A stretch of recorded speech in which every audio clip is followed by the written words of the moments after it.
Welcome back to another edition of the Gabagools Podcast. I'm your host, Jeff. Long time no see, but welcome back, Dan. How we feeling?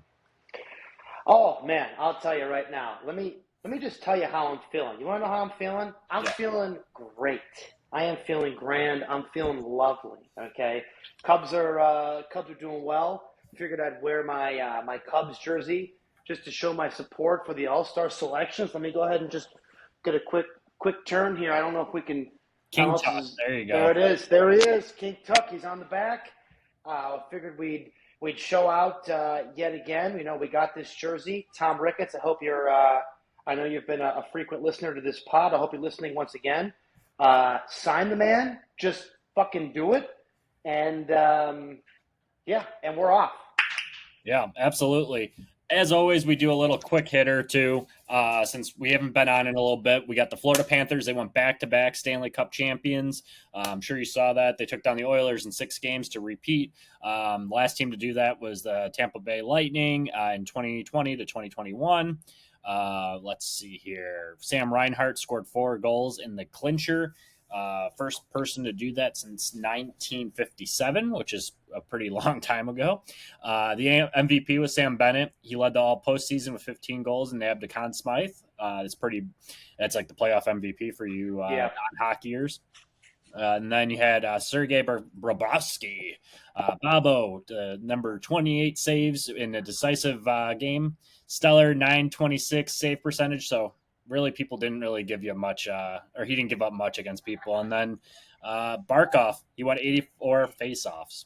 Now, real quick, Sergey, what's his last name again? Bobrovsky. So Okay. B-O-B, and it's like it's like Bob and then Brosky.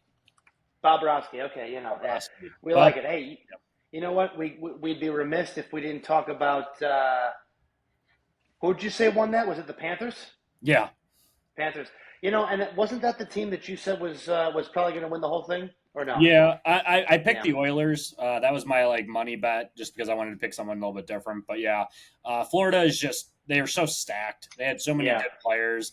They're all young. They don't have the income tax in Florida, so they can stay together. Which kind of brings into my next point is the roster continuity. They just re-signed Brad Marchand, and he was with the Boston Bruins for his entire career. Hmm. Just recently got traded midway through the season or near the end of the season to Florida, signed a 6-year, $30 million deal. And then Aaron Ekblad, who has been on the team forever, signed a nice team-friendly deal, which was 8 years for $48 million, which I think is south of I think it's like 6 a year, give or take, annual average. So that he took a team-friendly deal to keep it going. And, like I said, they went back to back. So my take about it is that, Florida's building a dynasty. Obviously, just going back to back doesn't make them a dynasty, but they have made 3 cups in the last 3 years. But, with the roster, I can totally see them getting a three-peat in. And when you've got guys that buy in and say, I'll take a few less bucks, the Tom Brady effect, if you will, Yep, absolutely. that's what helps win. I don't care if it's a salary cap or not. We don't need people like LeBron James saying, I'll play again for the Lakers, making another 50 million or whatever it is, and the guy's already a billionaire. We don't need that. We need the superstars, however good you are. Yeah. Sometimes you got to take a little cut, make a little less, let the team get a little deeper. That's how you win. Exactly, and that's in hockey too, because they have the hard cap, and no one goes over it. That's the biggest difference in sports is they have the cap, the salary cap. So you can't go above it, and you can't go below a certain threshold as well. So we'll see what happens, but Florida's building a nice little dynasty there. The Hawks picked number 3 overall. To staying on hockey real quick, the Hawks did have 3 first-round picks 2 weeks ago or last week. We got Frondell, who is a guy it was my backup plan. I wanted Michael Mesa, who went to the San Jose Sharks. He scored like 64, I think it was like 64 goals or 62 goals in like 64 games in his like affiliate team that he played for, which obviously that's impressive. It sucks not getting him specifically, but I'll take Frondell. He's a big guy. And then their second pick, and I think with pick 25, they got a guy that's like 6'6". So constantly adding, height and weight, kind of something that they needed because they have, some skill players with Frank Nazar and obviously Connor Bedard. and they didn't really do a whole lot with free agency thus far. I think we're still kind of circling the toilet bowl for now with the with the lottery draft, unfortunately. So we'll see what ends up happening. There's a couple good players in that draft. If we get lucky, we get one or two. We'll be happy with that, obviously. Now, correct me if I'm wrong. 6'6" for someone in the NHL. That's pretty big, right? Yeah, it's huge. And like I said, they had three, and I forgot to mention the other guy too. We the pick we made with pick 29. He's a young kid. He's he's still in high school. Chicago. I think he's in Chicago, maybe give or take. Chicago. But either way, he's a two-way player. He plays football, and he's got a scholarship to Michigan State. But he also plays hockey. So we'll see which one he chooses long term. But obviously, the Hawks thought enough about him. I'll probably break it down a little bit deeper. In the coming weeks if we have nothing else to talk about. But yeah, that's what we had the last couple of weeks. And then, transitioning over to basketball, Oklahoma City Thunder, they won the championship. Yeah. Now I was thinking about this recently. I mean, I think most people at the beginning of that series would have said OKC was the better team. They had the better year. They had the deeper roster. Yeah. They should have lost.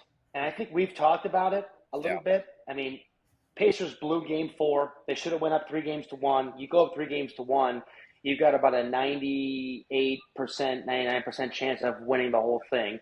So, I know Halliburton blew out the ACL right there in the end of the first quarter or whatever, ACL, or Achilles, in game 7. But you got to give Indiana their flowers, man. Rick Carlisle, hell of a coach. We've known that for a while. And Indiana's one of those rare teams that, they had Halliburton, but they didn't always have Halliburton scoring 30 or 40 points. No. They've got this group of guys that just come together. Everyone scores 10, 15, 20 or more, and that's how you win some of these games. It's not always about having a closer. OKC had the closer. SGA is a great player. I think when it gets time for the playoffs, you can let the guys play. This whole drive to get a foul thing, sometimes there aren't fouls. We got to let them play a little bit more in the playoffs, but I'm not trying to take anything away from OKC. I love their big three. I love their team. They had a really good pick in this draft, and I think they have more picks coming up in the next few years, which, I mean, good for them. They were able to set things up. I think it's the first time they've ever won, so good for them. Their parade was kind of pathetic, though. I don't know if it's just Oklahoma. And I don't know if this is just me, but a couple of those guys didn't have a shirt on, like SGA. You know what? It's hot out there in Oklahoma. Put a something on that says OKC. Put a bandana on for at least. I didn't say anything. The guy didn't have a shirt on. He's out here at the parade. You got a couple 100,000 people or whatever out there doing your thing. Represent the city a little bit. Give me a little something. I would have liked to see a Thunderbolt tattooed on his forehead like Harry Potter or something. Just give me something, right? But you know what? I don't want to take anything away from the Thunder. They're a great team, obviously very well coached. They had a freaking awesome year this year. And I think they were one of the favorites to go all the way and win it, and you don't always see the favorite go all the way. So good for them. Indiana's going to be back, though. They're going to be good next year. I know Halliburton's out. He's probably going to miss the whole year because he got hurt in the playoffs, but they have a good team. Halliburton doesn't need to necessarily be the guy for them to win games. They're built differently than most other teams. And I'm interested to see next year because next year we got a lot of good superstars that are injured, and some of these teams are going to be different. Yeah, I was going to bring that up too because obviously OKC nailed the blueprint of what you're supposed to do. You got your youth. You got plenty of youth. They're all going to be around for the foreseeable future, at least. And then you got your superstar. You got SGA, who averaged 29.6 points per game in the, during the season. And I don't know what he averaged in the playoffs, but regular season MVP, won the finals MVP, everything that you want out of him. Holmgren's kind of it's hard to say what Holmgren is because he has a lot of blunders out there. So it's hard to say with that, but is there anybody else that could go that can take them down, essentially? Looking roster-wise, current day, I don't see the T-Wolves, Nuggets, out of the West at least. I don't really So you see OKC repeating next year? At least out of the West, and then moving into the East of it, because obviously you don't have Boston. So, yeah, to answer your question, yes, I do take them coming out of the West. But I don't see like Boston's banged up. They like no Yeah, Jason Tatum. They traded away Porzingis and who's their Drew Holiday. So you at the that mix was a and match. big one. Yeah, You got Derek White still, and you have Jalen Brown. Now, does Jalen Brown make that next step forward and takes over the real superstar mode? It's entirely possible. And you got the Peyton Pritchards of the world and whoever else that could fill in. They'll make the playoffs because of how bad the East is. But a couple teams that I had in mind that I went through, Cleveland, they obviously always have a chance to make a nice run. Miami always finds a way to make the playoffs. Obviously, they're not really that great this year. They made a trade today that I'm not even going to mention because it didn't really make that much of a difference in my opinion. But I don't really know ball, but still, Orlando. That would be your like kind of sleeper team. They're young. They're I like kind of Orlando. we like Orlando. Milwaukee. They just took Miles Turner from Indianapolis or Indiana. So Did you they know, really? yeah, they signed him. So it's kind of that front court's going to be pretty nasty. I don't know if Bobby Portis is still there or not. That could be 2 years, 2 decades too late. But that team is still pretty good as long as they keep Giannis, in which I don't think there's a trade out there that makes sense for anybody. But then again, we've seen Luka traded for less. But I mean, my confidence level in OKC to repeat is just at an all-time high. Yeah, and it's really tough to repeat. I mean, I would have thought the same thing with Denver when after they won, and yes, I like OKC. I love the way they're built. They're young. They've got their guy to go to in late in games if they need a bucket or two.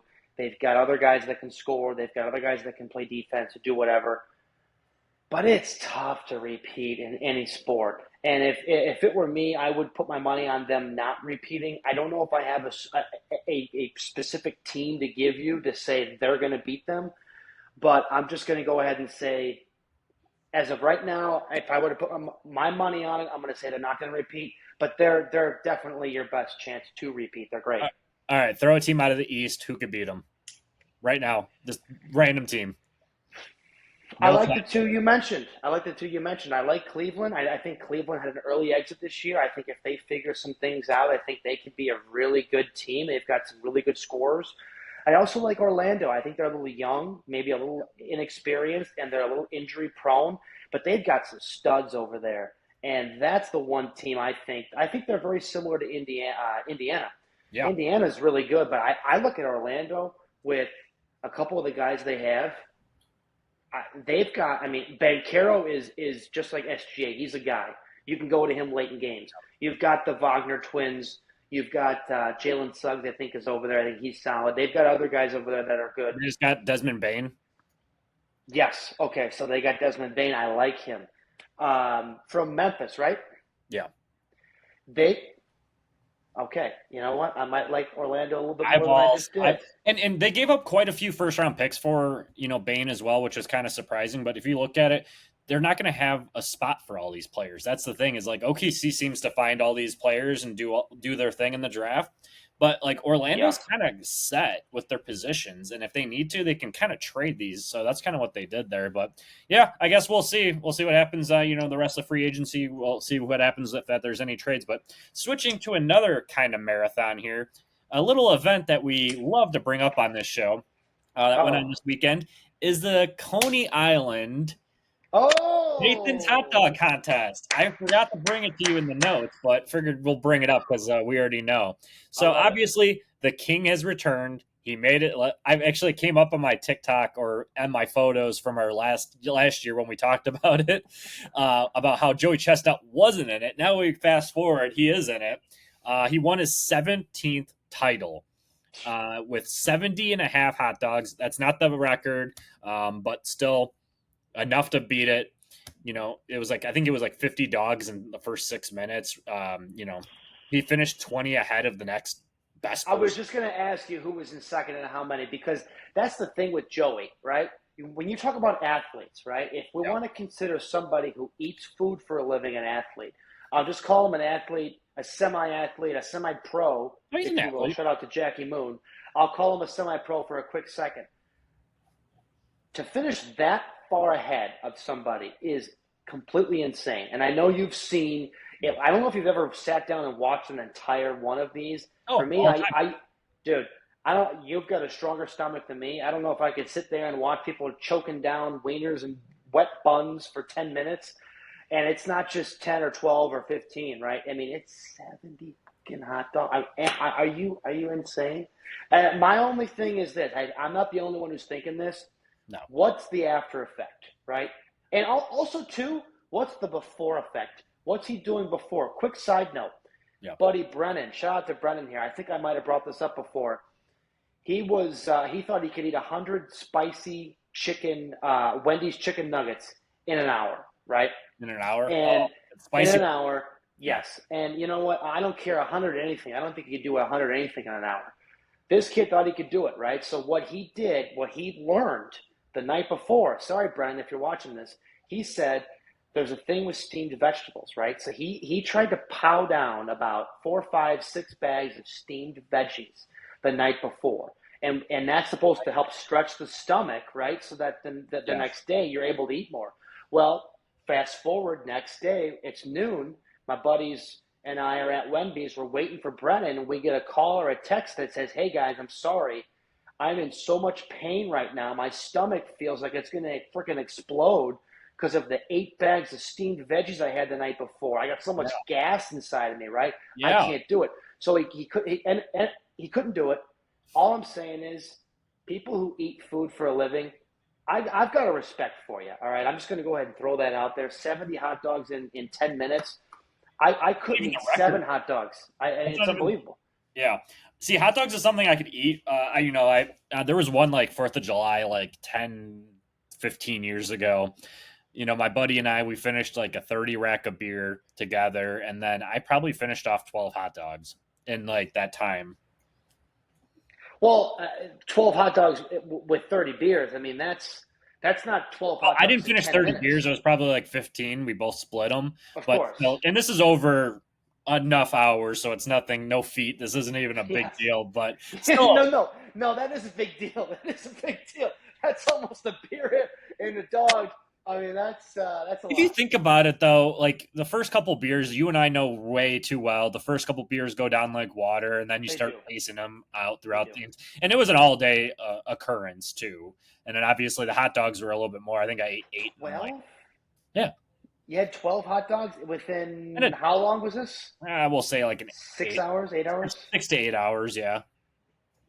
Got a little fuzzy because we ended up going to. I don't even know if I could do that. I'll tell you, because you have enough beers. It's tough to remember. I hope you were keeping a tally or something. I mean, that's a lot. Well, I know with the bun too. I mean, my God. The reason I know is because I brought over 2 packages of hot dogs. I finished a whole package myself, plus 2 more. Oh my God! Oh no! I'll tell you that's a feat, my friend. Maybe you should be doing some of these food challenges where you walk in and be like, "Hey, give me 30 minutes and I'll clear the plate." And I don't know if I could do it anymore, but in the past I definitely could have. The one I want to try is the 999 challenge, the 9 hot dogs, 9 beers, 9 innings. Oh, that's crazy. It'd be expensive as fuck now, so I'd have to go to like a Flyers game, like or the Boomers. Yeah, you'd need about $300 or $400 at least. Yeah, well, I know the Boomers do a deal, and I might have you come with me for it. They have this like it's $65, all you can eat, all you can. I think all you can drink as well. So that could be it. And then knowing it's minor league baseball, well, like way minor league baseball, that'll be plenty of time. I don't know if that'll be able to go on record, but still good. 9 beers, 9 dogs, 9 innings. I mean, that's all right. So real quick on that before we go to our next topic, what's the strategy for the 999? Are you trying to like beer dog every inning? Are you trying to get as many beers done in the first 3 or 4 innings as you can? What's the strategy here? I would probably pace them out. I'd probably do 2 beers in the first inning. Depending on how hot it is, it might be easy. And I wouldn't pregame at all beforehand. This is true. Just going straight sober, just plow. That's actually a good idea. If you go when it's like 90, 95 out and you like desperately need something to drink, right? That could be a good idea. You get there, you order 2 or 3 beers, you finish that in the first half inning. Then you put down a couple wieners. Then you get another couple brewskis in you, and I don't think I can do it. If you want to do the challenge and you want to record it while we do it or whatever, or whatever the case may be, I'm down to try that. That would be something. Yeah, exactly. So, well, that we'll have to look into it. I'll look into see if they do the drinks or not too, just because that would be kind of an expensive night if it Yeah, was a beer. yeah. $400 on beers here. Might have to do it at my leisure of my own house with 9 hot dogs in front of me, but Yeah. Oh, shit. yeah. Anyway, yeah. Congrats to Joey Chestnut. He's one of the goats. Obviously, The king. he across sports too. I guess I have to pose it to you. Across sports, is he the greatest of all time? I mean, we're including Michael Phelps, Tiger Woods, Tom Brady, obviously, Wayne Gretzky. Like, I mean, just the feat that he's doing, you have to put him number one, or at least a close number two, behind You'd maybe. have to see. I mean, honestly, like Mike, you just mentioned Michael Phelps. Doesn't he have like 20 or something medals? He's up there. If you're talking just straight winner chicken dinner, yeah, Joey is definitely he might be in the top 5. Michael Phelps though, he had very few silver or bronze. He was almost all gold. He raced in at least 4 or 5, if not 5 or 6 Olympics. I got you. I What got do you you got? already. All right, we got 28 medals, 23 gold, 3 silver, 2 bronze, and that's just for the Olympics. Did you say 28 gold? No, 23 gold. 23 gold. Doesn't matter. 23 gold. 28 in general, though. 28 in general, right? Your top 3, 28 times. 23 of those times you were top 1. And that was Hey, just the Olympics. That's not including anything else. right.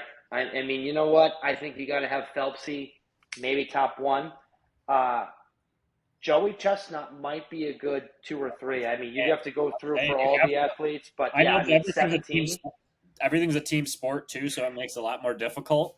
And he's also you got to take this into account. He's smoking the competition. There's nobody who's even That's what close I'm to him. saying. Like consistently since Kobayashi, I think was his name back in And Kobayashi was good, but Kobayashi sometimes would finish 10 or more behind Joey. I mean, yeah. Kobayashi's great, but Joey's just like he's LeBron on fucking steroid. He's LeBron and Phelps. Yeah, he really is, and it's funny because you go back and you look at like the 26 or 2006 um, hot dog eating contest, and that was like the last one that Kobayashi like was really dominant over Joey Chestnut, and I think he finished only like 50, and now we're talking 70, and this wasn't even the record, but yeah.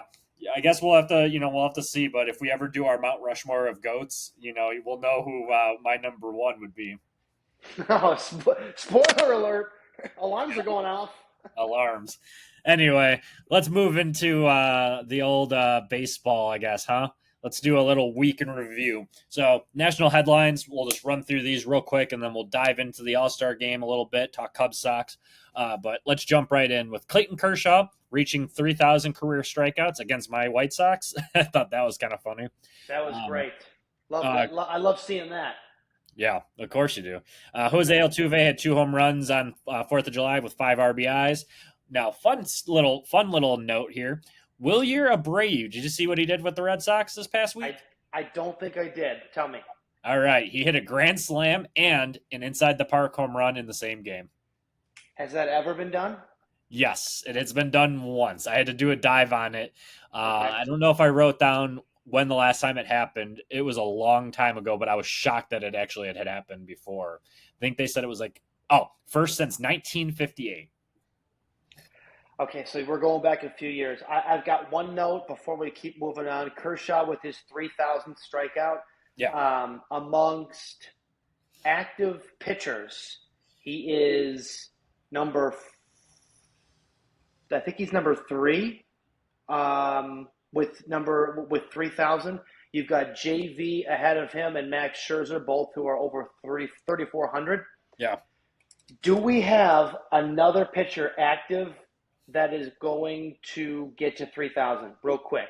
I'll give you a couple names that are perfect. At least that are some of the closest. So you've got Chris Sale, who is currently 36 years old.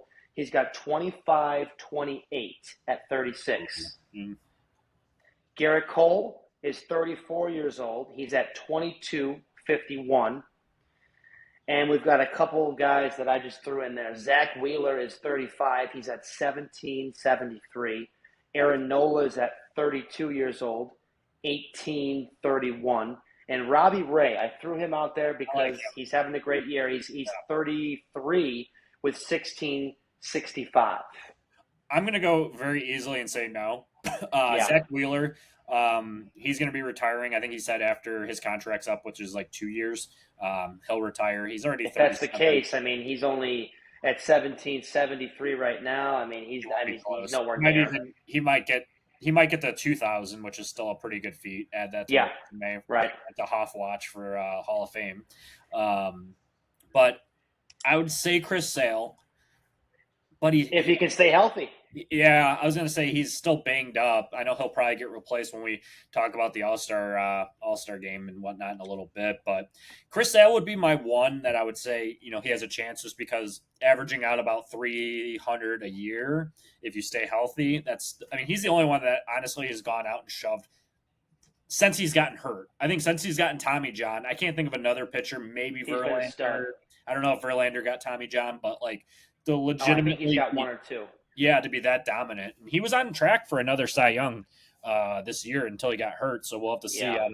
we'll talk about that, in the future podcast. And Garrett Cole too. I mean, Sale's 2 years older than Cole. 34, Cole's 34. Yeah. Cole missing this year hurts, but he's still at 22.5 That's still right now. Yeah. I mean, with his contract with the Yankees, he's probably going to be pitching until he's 39 or 40, or even over that. So if he pitches till he's 40. People used to say 300 was a lot. If you can get to 200 strikeouts the next couple of years, I would say Sale or Cole are easily the closest active. I mean, you've also got people that just came into the league, like Paul Skeens, right?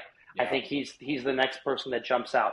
But Paul Skeens just started pitching, right? So, Paul has to do this for another 12, 15 years. Let's get him to 1,000 if he hasn't hit that already. But right. Yeah, no, that's good. That's a good thought, and we'll have to see how many of those guys. The first three that you named are all Hall of Famers at least, so we'll have to see. But moving into just another player that we have to mention, Cal Raleigh, the big dumper, still just what a freaking hat, dude! He could get hurt for the rest of the year, and his numbers are great for a whole fucking year. He's been unbelievable. Big dumper. Fastest catcher to 100 home runs in Mariners history with 482 games. That's a little fun stat. And then he's the first catcher ever with 20 home runs to end May, and then swatted 35 by July 4th, matching none other than another Mariner, Ken Griffey Jr., to match a franchise record. And obviously it's a franchise catcher record too, but still. And when you're talking records with one of the absolute greatest that we've ever seen, and not only that that we've ever seen, but Griffey is one of the greatest players.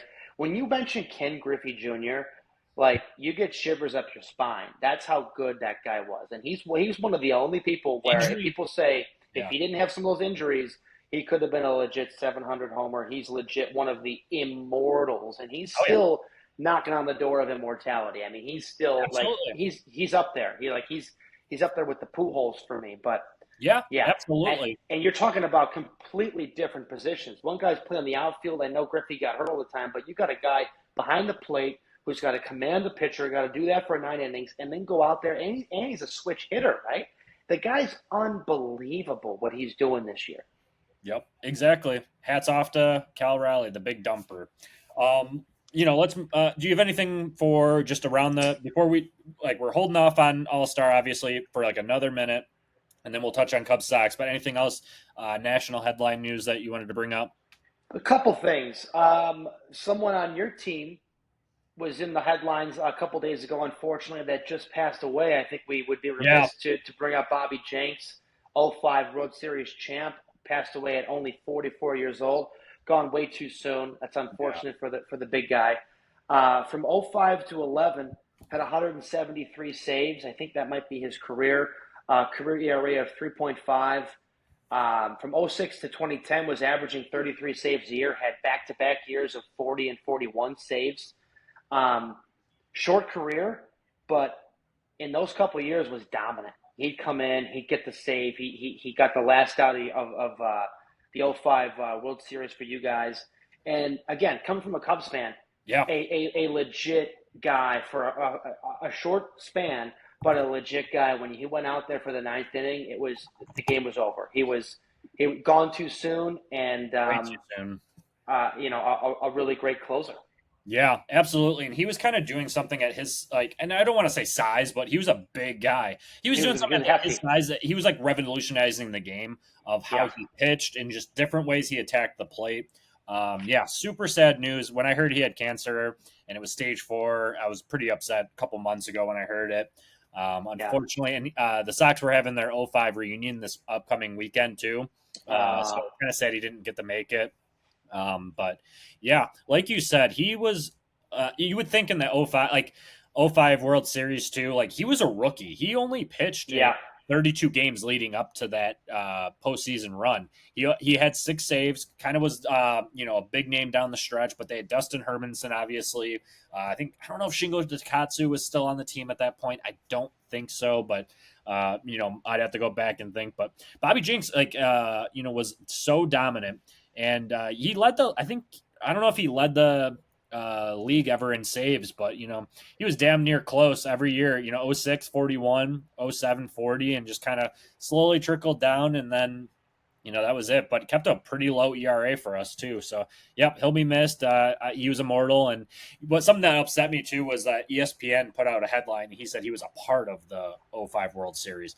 The Sox don't win the fucking World Series without Bobby Jenks, and you and I both know that because the way he closed it out and did everything he possibly could for him. So No, he was more than a part. He was a key, intricate piece for you guys to win that World Series in '05, and it's a shame he's not going to be able to make it to the reunion. One other thing I wanted to bring up to the firings from Washington, yeah, Davey Martinez and Mike Rizzo. Now, Dave Martinez was I think he was the longest tenured and winningest manager in Washington Nationals franchise history. He went 500 even and 622 when he was there. Um, you know, Davey Martinez, obviously a very good player in his own right. He was with the Cubs for a few years as a bench coach under Joe Madden. Um, Joe would tell you he was destined to be a manager, and he did a very good job with Washington over there. They had a thing won a on World one of the Series too, right? 2019 won a World Series. They had a thing right when he took over his first couple years. They were top 10 in payroll in the league, and the Yep. last couple years that he was there, they were towards the bottom in payroll. So it goes to show that they've been rebuilding. They've had to kind of figure things out the last 2 years, and he's been a hell of a manager over there. I was a little surprised that he was let go at this time of the year. And then Mike Rizzo too. Rizzo was the 17th head. He was the 17th head of Washington's baseball operations. I'm sorry, 17th year as the head of Washington's baseball operations. Yep. He was there a while. He made a lot of good picks. They signed a few guys. Some of those didn't work out as well as you would have liked with, Zimmerman, Strasburg, some of those guys. But, both of those guys were there a long time. Davey was there a little bit longer than you would have thought. I think since 2018. Rizzo was there almost 2 decades. Um, entered the season. Mike Rizzo entered the season as the second longest tenured GM in all of baseball, and they won the NL East in 2012, 14, 16, and 17, and then obviously won the World Series in 19. Just wanted to bring those two up. Yep. It was a I'm sure surprise to me. both of those guys are going to find jobs quickly, I would imagine, within the sport, and both guys are very established. I mean, those two know what they're doing. A little surprised they were let go. And then a week till the draft, too. I mean, I know maybe the last few years you could say that the draft picks haven't been as good as they were towards, about 10 years ago or more with some of these guys. But little surprise with both of those two being let go this week. Yeah, I mean, I think they had the first overall pick coming up too, don't They they? do. They do. That's insane. We'll have to see what Yeah. happens with that. But yeah, I was Right. shocked. But I mean, I know all too well. I mean, we had Kenny Williams for how many years too? He was a GM, and then he went into the presidency for the Sox, and then they had Rick Hahn for just as many years. He was an assistant for a long time, and then he took over. But when stuff stops working and you end up trading away your Juan Soto's, you end up losing out on free agency to Bryce Harper, Trey Turner. I mean, I can keep the list goes on. Just one quick note on that. Look at who they got for Soda. You know Oh what I mean? no, Like they're all doing so good. they've All stars, drafted well. 2 All-Stars. They've drafted Harper. They've drafted Strasburg. They drafted Ryan Zimmerman. They've drafted other guys. And then with the Juan Soto deal, you get guys like C.J. Abrams, I believe, James Wood, Mackenzie Gore. I mean, you're talking about if they don't draft guys, they've been able to trade guys away and get this massive haul. People have been on these MLB shows saying we're not going to see another Juan Soto trade like that where you get all these guys who are all-star, superstar level players at this age. I mean, you got to tip your cap to Rizzo and Dave Martinez. I know Rizzo was there for a little bit longer, but both of those guys are monumental figures already in that franchise. So, Yeah. it's tough to see them leave, but they made their mark on that franchise.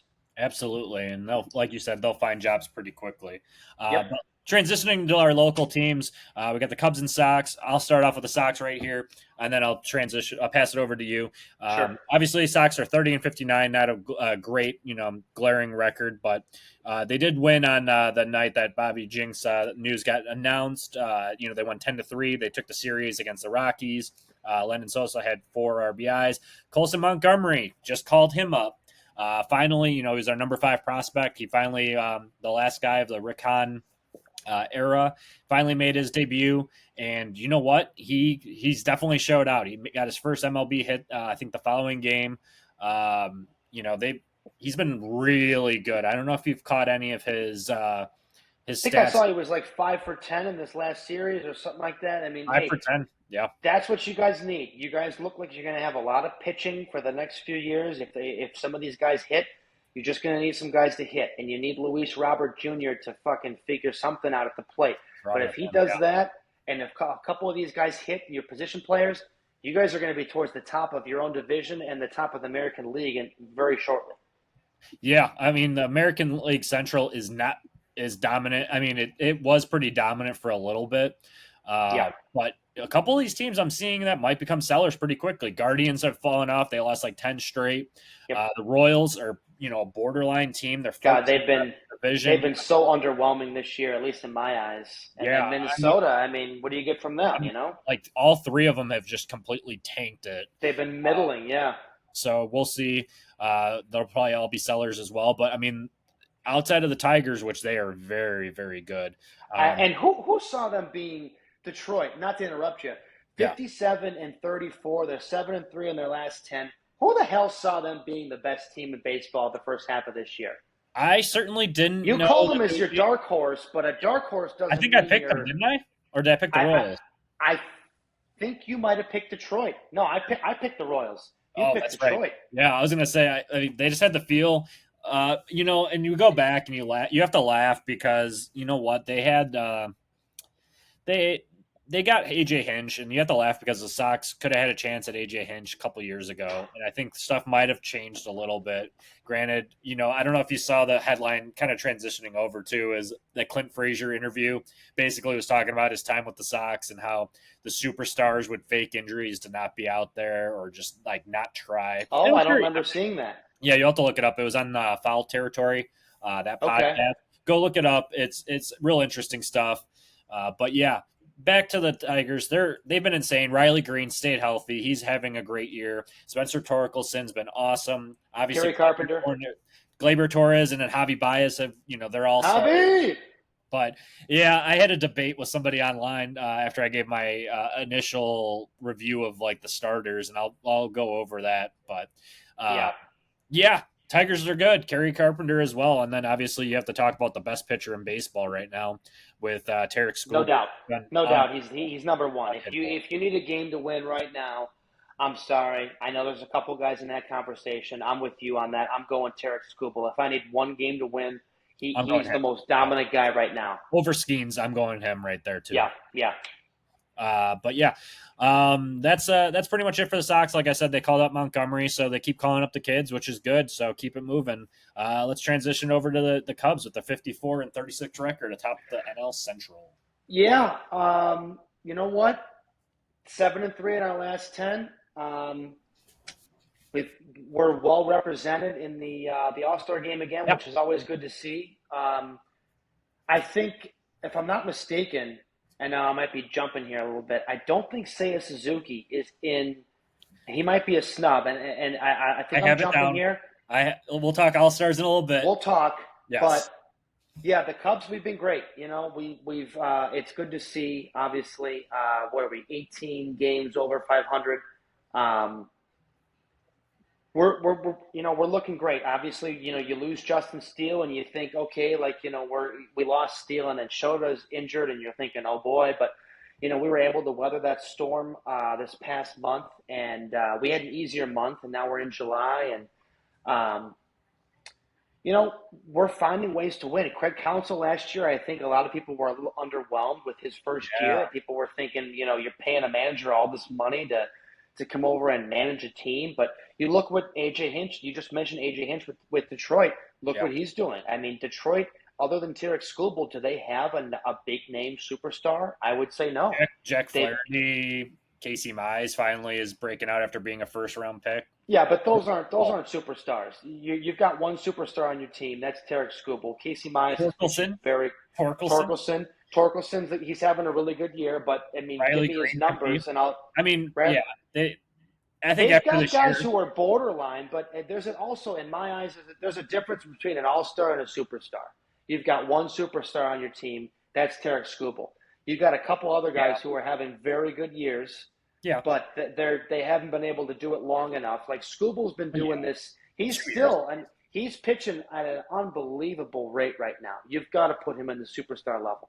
Riley Green, Kerry Carpenter, they've got other guys. Should Javi be starting in the American League? Probably not. I love Javi, but you know what? Detroit's fans are out there. They're voting, and this is what the All-Star game is. That's fine with me. I don't have a huge issue with that. But getting back to the Cubs, this offense, man, I'll tell you, when we're hitting the ball, there is not a better offense in my eyes in this league. And I know you can look at the Dodgers and you can look at a couple other teams out there. There are definitely other teams on our level. I'm not saying we're leaps and bounds better than everybody else. Have you looked at Michael Busch's numbers lately? Oh, yeah. Insane. Holy shit. He's been unbelievable. And that's a guy that's like, you could lose him in the shuffle. Dansby Swanson's having another pretty good year at the plate, which we needed. Nico Horner has like 1 or 2 homers or 3 homers. He hit those in the last couple weeks. He's still hitting about 300 and playing a great defensive second base. Matt Shaw has come up again and has been pretty good. The outfield, in my opinion, could be the best outfield in all of baseball. You've got Ian Happ in left, who's a Gold Glover the last couple of years. His numbers, he's a little streaky, but he's very good. He's a very good left fielder. He's at the very least, he's a top 10 left fielder in the game. It might be closer to top 5 because I don't think left field is that good. Center field, you got PCA. Yeah. As of right now, there are not many better than him right now at center. 2020. And then you got King Tuck in right.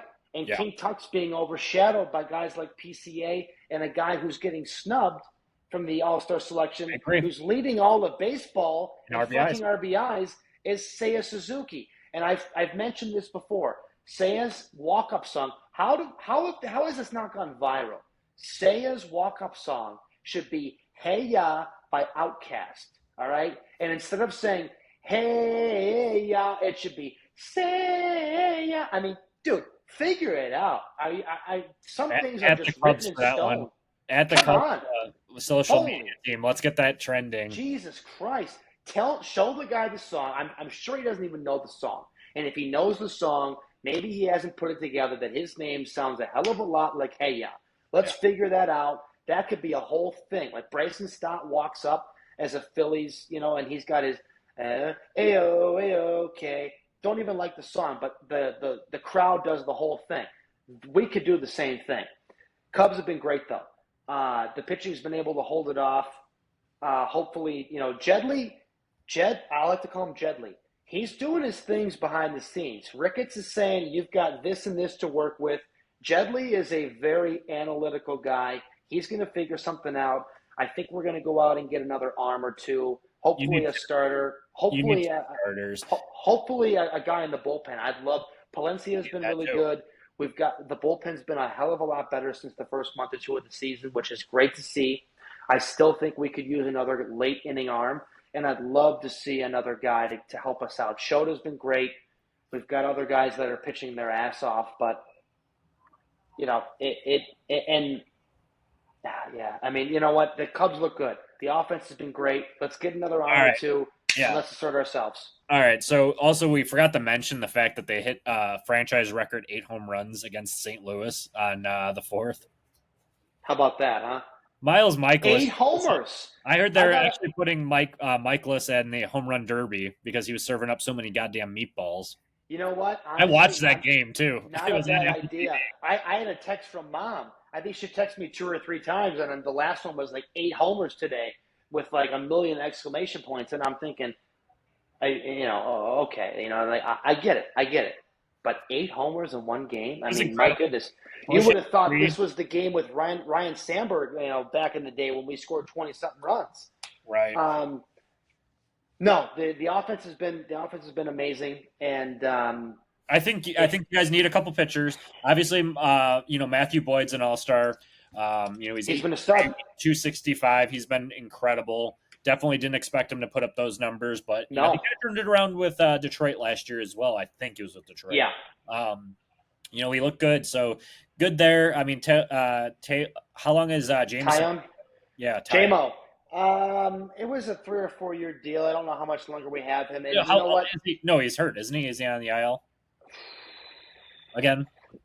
You'd have to look that up. I'm not 100% sure on that. But JMO's a guy that can give you randomly. He can give you 6 or 7 strong innings of 1 or 2 runs or less. I think the problem is like going the forward, home run. When you give him too many homers. When you go against like the Dodgers, even the Mets, I think that's where you're going to have an issue with like the pitching is outside of Boyd and Shota. You're going to need that third guy. We got 2. Playoff. That's the thing. Yeah. 100%. I mean, even Boyd. I mean, Pomerantz has been awesome. I don't think he's given up a run in how many Don't give me. Pomerantz and Ray are fill-ins for right now. They've been Pomerantz good. Has been awesome. He's been awesome, but I don't need him starting a game for 5 No, or 6 no. He's in your bullpen. He's your bullpen. Yeah. And he pitched against them. He was with the Padres shoving it down their throat. So, anyway, you guys need bullpen. Palencia has been good, but you need a veteran in there that's been in the postseason. It's nice to have these guys that are green, and they look great. How about a Aroldis Chapman again, huh? He's an all-star. If Boston falls out, yeah. If Boston's out of it, why not? Boston's not going to win their division, right? I mean, they're not going to win that, but the wild card is up there. I mean, it's up there, but I don't see them winning it. I mean, it could have happened. Sure, I think are they still in it? 2.5 Most teams are still in it, but 2.5 out. Yeah, but who are they? Who's in front of them? Mariners, Rays, and the Yankees. But it's only by a couple games. And the only reason the Yankees are in there is because they've had a miserable last 2 or 3 weeks in Tampa Bay and Toronto, which we haven't even mentioned Toronto yet. Toronto's freaking 9-1 in their last 10. They've been on a freaking tear, man. I know. I think it was like last week they were like, I don't know how many games out of first, but now they're up on the Yankees by 3 games. Unbelievable. It's unbelievable. I was wrong, just like you were wrong about the Royals. I was wrong about them. They were like Mystic Dan coming around the last turn, and you're like, holy shit, this horse is fucking going to win the whole thing, right? Toronto looks great. Toronto's got some good starting pitching. They got some good hitters. We've all seen it for a few years. Do they have enough to go there and win the rest of the way in the second half? I'm going to say they have enough. Are they going to do it, though?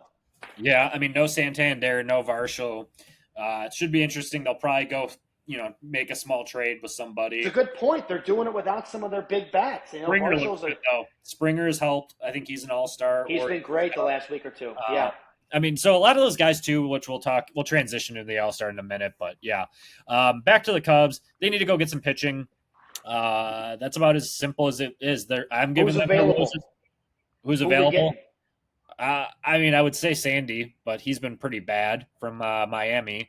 I don't think a lot of people want him. How about another guy on Miami, Edward Cabrera, recently? Yeah. He's been going into the 7th inning recently. That's a guy that I had in 1 or 2 leagues. I dropped him like a month ago. I picked him up in Dynasty. Dude, I'm telling you right now, like I've loved the guy's stuff the last 2 or 3 years. He just can't figure it out. If he's starting to figure it out now and I just dropped him, I'm going to throw my phone off this fucking balcony right now. At least you got James Wood. At least you got James Wood. James Wood's a stud. But Yeah, you're Edward, welcome. man, I mean, it's tough. Relax there. You want to win, you got your Freddie. All right, relax. 2 wins. But yeah, all right. You know what? I'm not even gonna go there. Okay, All right. here's a name for you: Trevor Rogers from the Orioles. He's had an incredible start to the year. Since he's been back, I think he got hurt and then he came back. That's a small piece you have to give the Orioles, I think, to go get him. And you know what? That's the type of moves that Jedley is probably looking into. I mean, I'm you gonna want to laugh at get a that when guy it like, happens. That's one that you need. I mean, he's just been incredible. but you know what? Do you bank on him being that type of guy? Hopefully down the stretch, and then more importantly in the playoffs, because that's where you need him, right? I mean, most likely, the Milwaukee and St. Louis and Cincinnati, they've closed the gap on the Cubs the last couple of weeks, the last month or so. We weren't as good as we were, but most likely the Cubs are hopefully going to be able to stand off everybody. We're going to win our division, You but should. we're looking for the playoffs. Yeah. And yeah, a guy like Rogers, not a household name. Sandy, I'd love a lot more. You got to give a lot more up for him, and like you Right. said, he's not pitching like Sandy of old, so Maybe like it Merrill hurts. Kelly or someone like that as well. Jeez Louise, I mean, I'd rather have Zach Gallen, and I mean, I don't even love Zach Gallen. No offense to Zach with no K. Yeah, exactly. We'll have to see. But moving into the All Star game, let's jump right in. We'll run through the names real quickly. For the American League, we have Cal Raleigh, not a surprise, catching. Shocker. Yeah, Vlad Guerrero, first base. Gleyber Torres. This one was a shocker for me, starting at second. Little Jose surprise, yeah. Ramirez, not a shocker there That's at not a third. surprise. Jacob Wilson, starting at shortstop. Like we kind of Little surprise there. I would have picked Jacob, but I also thought Witt was going to get the edge just because of the name and how good he is. But I'm glad Wilson got the start. Yeah, me too. Let's see here. Here's another shocker for you, Aaron Judge. Oh yeah, real shocked. Him starting in right. You got Riley Green in left, and then Javi Baez once again, another shocker, Yeah. starting in center. And I guess that just shows how inconsistent the center field has been. But moving into DH2, Ryan O'Hearn. That one kind of shocked me too. But Well, the only reason O'Hearn got it, is because Devers isn't in the American League anymore. Devers was leading by a landslide, obviously, with right, votes over O'Hearn, but now you got him and Devers in the National League. So good for O'Hearn. Take it yep. away. All right. Reserves, we got Alejandro Kirk, who's put together a nice season. Jonathan Aranda for Tampa Bay. He's been hit to cover off the ball. Yep. Brandon Lau, I think he should have been starting over Gleyber. Stud. Nothing against Torres. He can make the All-Star game. It's just I don't think he should be starting. Yeah. Alex Bregman, I know he's hurt, so he probably will get replaced. Jazz Chisholm made it. Jeremy Pena, Bobby Witt Jr., Byron Buxton, he's been awesome. I would argue he could start in center. Stephen Kwan from Cleveland, and then Julio Rodriguez, and then last but not least, Brent Rooker from Oakland. Yeah, I mean, I think you hit the nail on the head there. There's one or two guys in there, and they're both Detroit Tigers that you could probably see not starting. I don't hate that they're starting, but this is what the All-Star game is, right? The fans get to vote, and when you have a team like Detroit that's having the year they're having after being so mediocrely bad for a little while there, I'm glad to see their fans are coming out and voting. I'm glad to see these guys are in there, in there. And one quick note on the All-Stars: 19 first-time All-Stars this year. So you got to love to see that. Obviously you get used to seeing a lot of the same names, the Freddie Freemans, the Clayton Kershaws of the world. But it's always good to see people that at least get there first. It's always good for guys to go in that clubhouse and see all the guys around them and be like, holy shit, I'm in this same breath of air, Absolutely. And then we have to touch the pitchers too. Let me pull them up. I don't have them. American League. I got the American League for you. Run it. Hunter Brown, Chris Bubich, Aroldis Chapman. We got Garrett Crochet. I mean, that's a no-brainer. Jacob deGrom, another no-brainer. Max Fried, Josh Hader. We got Yusei Kikuchi, Andres Munoz, Tarek Skubal, another no-brainer. Brian Wu, and how about a White Sox, huh? Shane Smith. And what do we have on Shane Smith? He's a Rule 5 pick that made an All-Star game. So there you have it. He's had a great year. He really has. He deserves it. He's pitched his tail off. Yeah. Obviously, he's struggled a little bit lately, but you know what? I mean, that's an interesting team for sure. And the Sox, like I said, some Sox had needed somebody, so they got somebody. Did I notice? Did we have a Baltimore Oriole? Oh, Ryan O'Hearn. Yeah. Okay, O'Hearn. that's why. But yeah, American Yeah. League, interesting. A couple of replacements will come out obviously this week, but overall, I mean, no Mike Trout. He hasn't had that Yeah. great of a year, which is kind of shocking. But that's not really the couple of snubs that I had on here for the American League before we jump into the National League is let's see here. George Springer, he's batting 281 with 16 home runs. Bless you, love. Top five. Junior Cabanero. Why is he Yeah. not there? He Yeah. probably he'll be a replacement. Randy Arozarena, 14 home runs. He's been awesome, especially the last week. And those are a couple of and Fram Valdez too. Framber. He's 10-4, 2.90 ERA. Yeah, he should be Kind of there. shocking, but I mean, like I said, it's kind of one of those things that if you don't get a position player in, you're ending up with a pitcher no matter what, and it just happened to be Shane Smith. A lot of people probably will be mad about that, but we'll see. He'll Sliding over. probably get in and pitch well, so everybody will silence themselves when he goes in there and throws a scoreless inning up. Hopefully. All right, transitioning over to the National League real quickly. You got Will Smith from the Dodgers. Not a surprise. He's batting like 3-4. He's been unreal. He's awesome. Freddie Freeman, not a shocker. Ketel Marte has been awesome at second base. Manny Machado, obviously, he's the GOAT over there at third. Frankie Lindor at short. Ronnie Acuna Jr., who's had probably the hottest freaking month that he's been playing. He's been on fire. On fire. Pete Crow Armstrong, 2020 guy. Kyle Tucker looks awesome. Shohei Ohtani. Reserves, we got Hunter Goodman from Colorado. He's actually played really well. He's been awesome. Yep. Pete Good Alonso, for Colorado. not shocking. Matt Olson, Mr. Consistency out there. Sure. Brendan Donovan from the Cardinals. Gino Suarez from Arizona. Ali De La Cruz from Cincinnati. Corbin Carroll, which isn't he hurt? I think he's hurt. Either way, well, he'll probably get replaced if he's hurt. So that'll get you Juan Soto in. Plus, they always do the vote. They always do the couple player vote too to get people in. So, you got Corbin Carroll, Kyle Stowers from Miami, who's having a silent good. He's been great. Awesome. I think he came out of the Orioles farm system as well. And then Tatis, obviously, and then James Wood, well deserved there. I don't know about you, but I look at this AL and the NL roster, and I give an advantage to the National League. I'm sorry. I am too. I look at these names, and you can look at the numbers too, but I look at these names, and I go like this should be we should wallop you guys. No offense. If you're going to throw Skubal for 5 or 6 innings, I understand that the game will be close, but you're not going to throw him for that long. There's other good pitchers in the American League, but I'm looking at this lineup going like someone like Seiya Suzuki isn't in this lineup. You've got multiple Dodgers. You've got Manny, who's having a great year. Acuna, who probably shouldn't be in there, but he's hot as hell. So okay, yeah. we'll throw him in there. Multiple Cubs, makes sense. I look at this lineup and even the reserves, and I'm like I don't know how many swerves we've had. It might have been 1 or 2. I'm going to go ahead and mark this down. Holy fuck. Yeah. The National League actually looks – we might actually win this year.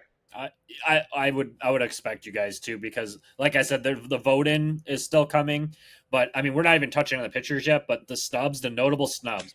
Obviously, Mookie Betts hasn't had a great year, so not really shocked he didn't make it. He's having a good year, though, but that's a big name that's snubbed. Then you go into Juan Soto, who has 21 home runs. He was the player of the month in June. He'll get in for sure. Seiya Suzuki, we mentioned him earlier, leading the MLB in RBIs, 25 home runs as well. Michael Busch, 297, and if it's crazy. He was a Dodger, and he got thrown out to dry.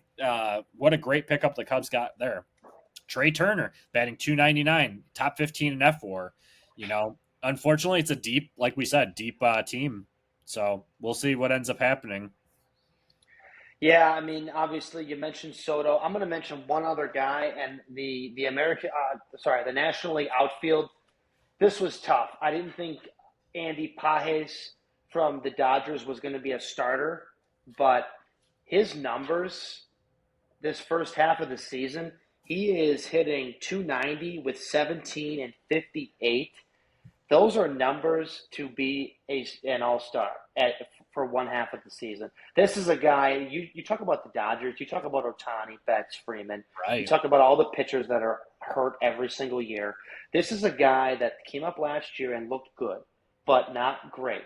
And this year, something has clicked. And they've got other guys like James Outman, who's not playing right now.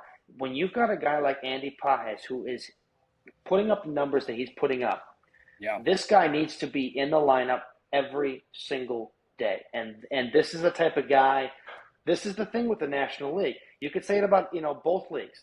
This is the type of guy that should be, at the very least, a reserve. He should be on the team. There's another one, Teoscar Hernandez, too. Yeah, he's having another good year, too. There's a lot of guys that you could say. Soto, yes. We'll see if Soto gets in. I agree with you. There's probably a good chance because of the fan voting. In my opinion, I wouldn't vote him in. I'm sorry. Seiya should be in before him. Pages should be in before him. And Michael Busch, in my opinion, has better all-around numbers than Juan Soto. He's hitting 300 with 18 and 56. That's Michael Busch. I understand you got other first basemen. Matt Olson, you'd have to look up his numbers. His numbers are not as good as Michael Busch's. Michael Busch is not a I'll household pull up a name. comparison right now. I like to put the guys in. If I'm voting for the National League, I think the only Cubs. I voted for 3 Cubs. I think I did not vote for Michael Busch because I voted 2 or 3 weeks ago. But I voted for PCA. I voted for Tuck, and I think I voted for Seiya because I think those 3 are more than they should be in there. Michael Busch has been hot as of late. Yeah. He should be there. It took him a long time to get. He's hot right now, but it took him. He's hot right now. He had like 6 home runs to start April, and then he kind of fell off. But don't get me wrong, he's right there. He's got a 3-4 and for first baseman, I understand. You got Freddie. I understand that. You've also got Pete Alonso was my pick. I voted 2 or 3 weeks ago. That was my guy who I think should be starting this at first base. So. Yeah, Matt Olson is winning in WAR, but other than that, home runs are close. Everything else is very identical with Michael Busch. What's the difference in the averages? Because Matt Olson's got to be hitting 267, and then that's high for him. Busch is 300 for Christ's sake. And what are the RBIs, if you don't mind me asking? RBIs are 58 to 56. Everything is very similar. But I think it had to do. I think it was just like a one-off thing where they're like, okay, we can't put in 10 Cubs, and I agree with you. I'm not even going to fight you on it because I'm respecting. You want to win, right? And the All-Star game now has the implication. You can't win the argument. If you win, right, you've got the home field, even if you didn't have the better record in the World Series. So now, this isn't just about putting Cubs and Tigers in the This is about who wants to win. Even if you have the lesser record, you get the 4th game if it goes to Game 7 in the World Series. That's the way it should be. I like that. I was going to pose that question to you about the All-Star game because they went away with it from that for a few years. Wait, did they bring it back? I believe it's back now. So if you win, if the National League wins, National League's got Game 7 is going to be at home for the NL. I have to look that up because if that's that's a case, it actually makes it worth. That's the way it should be. They shouldn't just have this let's get the best players together and have a hunky-dory time. No, this should be the best players halfway through the season. Well, you know why? It's because in 2016, the Cubs obviously were so good, but they didn't have the best record, or they didn't end up with the home field. Yeah, we had to win in Cleveland. Yeah, and that was, I think, right after that, that's when everyone threw their fucking brains out of their head because it was just such a bad thing. I don't see anything quickly on here, but if it is the case, that's awesome. But I guess if you had to pick, going back to the reserves too, Juan Soto he has a 3.7 WAR, which is the highest out of all 4 of those players that we mentioned: Olson, Seiya, and Busch. Obviously, Seiya has home runs and RBIs in his pocket, but it's very similar numbers to Soto, so it's tough. I mean, the Yeah, difference is the OBP, sorry. yeah. Um, but I The mean, Bush, RBIs though, I agree. The RBIs have got to be about a 20 something or whatever difference, something like that to me. Right. If the rest of the numbers are that close, let's face it, Juan Soto's not a great defensive No, guy. no, Saya's obviously been moved to DH. right. Give Saya and I think Schwarber got the nod. I'm a Schwarber guy. You've seen me. I've got the I'm a Schwarber big jersey. Schwarber guy. I Yeah, love Schwarber, I do too. and his numbers are close too. It's a tough vote. I know Schwarber not made it in. everybody can Yeah. make it. I'm glad Schwarber made it, but I would have liked to see Saya get in there too, if I'm being He still selfish. might, but moving into the pitching real quickly, Jason Adam from Yeah. San Diego, Matthew Boyd got his first All-Star appearance, Edwin Diaz for the Mets, Hmm. Mackenzie Gore got his first, so we have two of the main pieces from the Juan Soto trade. Clayton Kershaw for the Dodgers, he was the legend pick. Yeah, real quick, what is a legend pick? I don't know. Okay, all right, fair. All right. No clue. Not even going to speculate. Yeah. Probably they felt bad for him. Freddie Peralta, he made his second. Robbie Ray, he made his. Randy Rodriguez, who's been actually really good this year, didn't realize it. Yeah. Chris Sale, he's banged up. He'll probably get replaced. Paul Skeens, he'll probably pitch. He'll probably be the starter. Logan Webb, obviously, boom, another good pitcher. Zach Wheeler, and then Yamamoto. Yeah, I mean, again, Christopher I look Sanchez got left off of it. and you know what? I look at both of these, and I start looking at. I look at the American League, right? Hunter Brown, you've got Crochet, DeGrom, Freed, Scooble, Brian Wu. You've got some really, really good names on the American League. I love I actually really like those names, but National League too. I mean, Boyd's been a stud, like you said. You've got Peralta, Sale. Unfortunately, if he was healthy, I mean, he'd throw he'd get you 3 outs quickly. Skeens, Webb, Wheeler, Yamamoto, those four right there. I mean, you start to think like, who the hell is going to score any runs off of some of these pitchers on both sides, right? I mean, both sides. I mean, the pitching is far from the problem. I think for the American League, it's going to be who slips up first in that first couple innings, and they give up that home run to that superstar. Yeah, I think that's going to be the difference maker for the National League, but we'll see. It's going to be a fun game, but pound for pound, I do agree with you. The National League has all the names it's stacked. I mean, you look at the American League this year. No Jordan, Julio's he's an all-star, but he's having not that star season that we would expect. Right. Luis Roberts completely. Ryan O'Hearn over Devers. Yeah, Devers. Yeah, because now Devers isn't even going to make Javi and Gleiber. Yeah, I got into a debate with somebody online about Brandon Lau should be starting over him. I mean, you could say Jackson Holiday even. He has, I think. Yeah, he's had a great year. Yeah, I think I actually voted for him for second base. I did too, and I wanna look it up real quick while we're chatting. But I love the All-Star game just in general because it's one of those games that baseball you can not half-ass it, but you could still make it look good. Whereas NBA, NFL, NHL, you can't really do that because of injury. Yeah, agreed. So, all right. So, Holiday compared to Baez or Gleyber. Good for. Oh yeah, did you see that? For Javi Baez, that was his third position he's made an All-Star start with. I'll tell you, man. You people can say what they want. My pops is not a fan of Javi. I never was, but he grew on me a little bit. You got to tip your cap to somebody who doesn't think that their ego is too big, and he's able to say, you know what, I'll change positions if it's for the best of the team, right? And he goes and plays center field, and he's actually been pretty darn good defensively out there, and he's hitting again. So you got to give the guy credit. I mean, he'll still swing at something that you and I wouldn't swing at, and let's face it, we're not major leaguers. No, but far from it. He's put the work in. He's earned a spot at least on the team, and you got to tip your cap. Yeah, and then when we compare Torres to Holiday, Torres is a 2-3 WAR compared to a 1 WAR. I mean, yes, Holiday's leading in home runs by 2, but it's not a home run contest, so we'll have to give it to Torres, I guess.